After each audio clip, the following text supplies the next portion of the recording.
Hello everyone, आज है 27 दिसंबर और आज इस वीडियो में हम बात करने जा रहे हैं रतन इंडिया पावर के बारे में। 9 रुपए का ये शेयर है और देखा जाए तो पिछले एक महीने से इसी रेंज के आसपास है।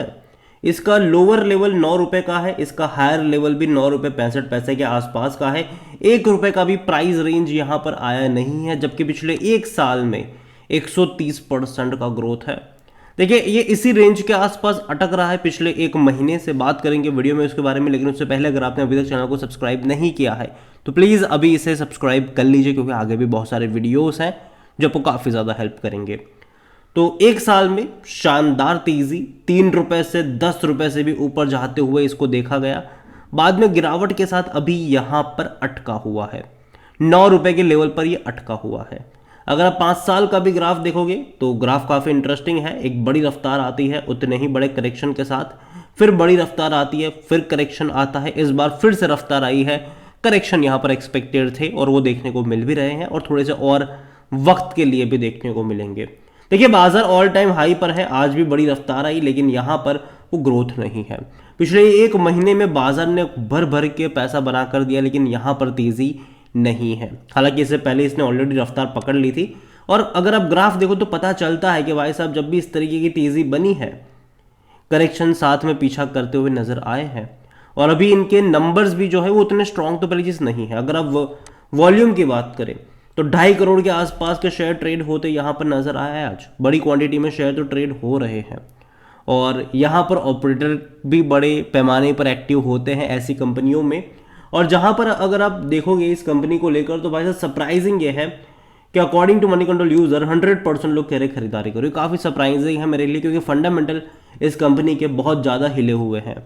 अगर आप देखो तो पिछले दो फाइनेंशियल ईयर में इनके रेवेन्यू में अच्छी तेज़ी ज़रूर आई है, लेकिन पिछले 5 सालों से या उससे पहले से कह लो, कंपनी लगातार लॉस में ही है। बड़े बड़े लॉसेस यहाँ पर है साल भर के। अगर आप क्वार्टरली परफॉर्मेंस भी देखोगे तो रेवेन्यू में डिक्लाइन है। 900 करोड़ के आसपास था, वहां से गिरकर ये 800 करोड़ से भी कम रहा अभी लास्ट क्वार्टर में। और प्रॉफिट अगर आप देखो तो भाई साहब लॉस, बड़े बड़े लॉस, 550 से 600 करोड़ के लॉस क्वार्टरली कंपनी कर रही है। 800 करोड़ से भी कम का रेवेन्यू था लास्ट क्वार्टर में और नुकसान हो गया 632 करोड़ का।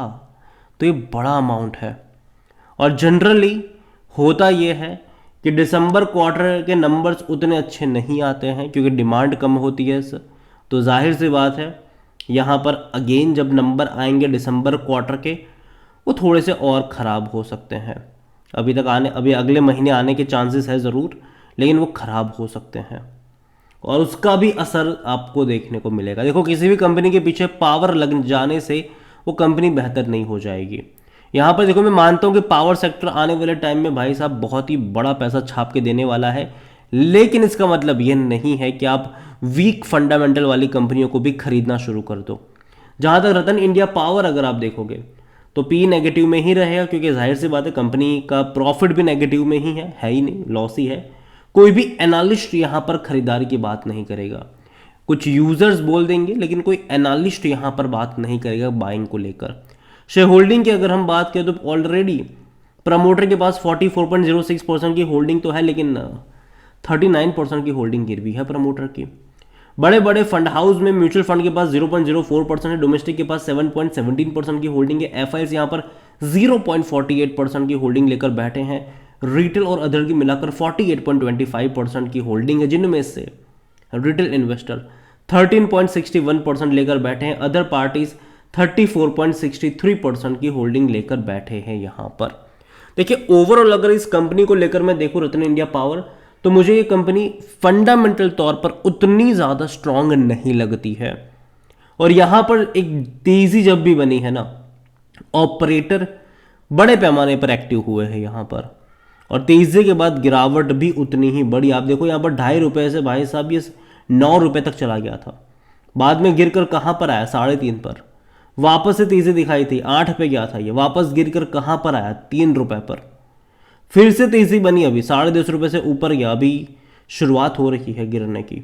अगर आप मैक्सिमम ग्राफ भी इसका देख लोगे तो लगातार गिरावट है। बीच बीच में कई बार इसने अटेम्प्ट करे हैं तेज़ी दिखाने के लिए, लेकिन ये हर बार वहाँ से गिरा है। देखो, पावर सेक्टर में मानता हूँ कि लॉन्ग टर्म में बहुत ही बढ़िया पोटेंशियल है उसमें, क्योंकि डिमांड बहुत ज़्यादा बढ़ने वाली है पावर सेक्टर में। और ऐसे में हमें ये समझना ज़रूरी होगा कि भाई साहब कौन सी कंपनी यहाँ पर मेजर रोल प्ले कर सकती है आने वाले टाइम में, ये भी हमें समझना यहाँ पर ज़रूरी होता है। और जहाँ तक रतन इंडिया पावर की बात करूँ तो फंडामेंटली कंपनी काफ़ी ज़्यादा वीक है और यही वजह है कि मैं अभी इससे दूरी बनाना ज़्यादा पसंद करूँगा।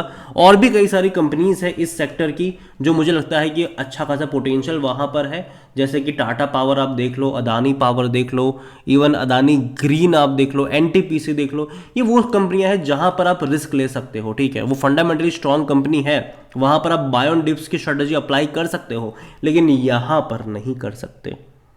यहाँ पर वो भी इस लेवल पर नहीं कर सकते क्योंकि बाजार अभी अपने ऑल टाइम हाई पर बैठा हुआ है और बाजार अभी गिरने को तैयार नहीं है। अब शायद थोड़ी बहुत और रफ्तार दिखाएगा, लेकिन जिस दिन बाजार में एक बड़े करेक्शन आपको देखने को मिलेंगे तब ऐसी कंपनियों में और बड़े बड़े करेक्शन देखने को मिलते हैं। जब बाजार 5% गिरता है, ऐसी कंपनियां आपको कम से कम 30-40% का गिरावट दिखाती नजर आएगी उस टाइम पर। तो यहाँ पर मैं इतना ही कहूँगा कि देखो फंडामेंटली ये कंपनी वीक ज़रूर है, इवन दिसंबर के क्वार्टर के नंबर से भी मुझे उतनी ज़्यादा उम्मीद नहीं है इससे, और यही वजह है कि अभी शॉर्ट टर्म के लिए मैं इसको अवॉइड करना ज़्यादा पसंद करूँगा।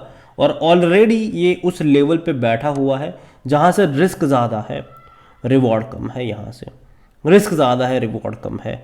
और बीच बीच में देखो खबर की वजह से अगर कुछ चीज़ें आ जाती है तो वो कहना मुश्किल कि देखो खबरों का बाजार गर्म रहेगा, अगर उसकी वजह से कोई तेज़ी आती है तो भैया ये कोई प्रिडिक्ट नहीं कर सकता, ठीक है। अगर आने वाले टाइम में कोई पॉजिटिव खबर आ गई तो वो बात कुछ और है, लेकिन अभी जो प्रेजेंट सिनारियो इसका है वो उतना भी ज़्यादा वीक नहीं स्ट्रांग नहीं लग रहा है। और यही वजह है कि मैं दूर बैठ के तमाशा देखना ज़्यादा पसंद करूंगा यहाँ पर। ये मेरा ओपिनियन है, बाकी मर्जी आपकी है। वीडियो को यहीं पे एंड करूंगा, पसंद आया हो तो लाइक करें, शेयर करें, चैनल पर अगर पहली बार आए हैं तो प्लीज़ सब्सक्राइब करें। और रतन इंडिया पावर के बारे में आप क्या सोचते हैं वो भी आप मुझे कमेंट में लिख कर बता सकते हैं। इसके अलावा अगर आप चाहते हैं कि जो पावर सेक्टर की कुछ और कंपनियों के ऊपर भी बात करूं तो जिस किसी कंपनी के ऊपर आप वीडियो चाहते हैं उसका नाम लिखिएगा, जितनी ज़्यादा कमेंट आएगी उतना ही जल्दी वीडियो आएगा। Thank you.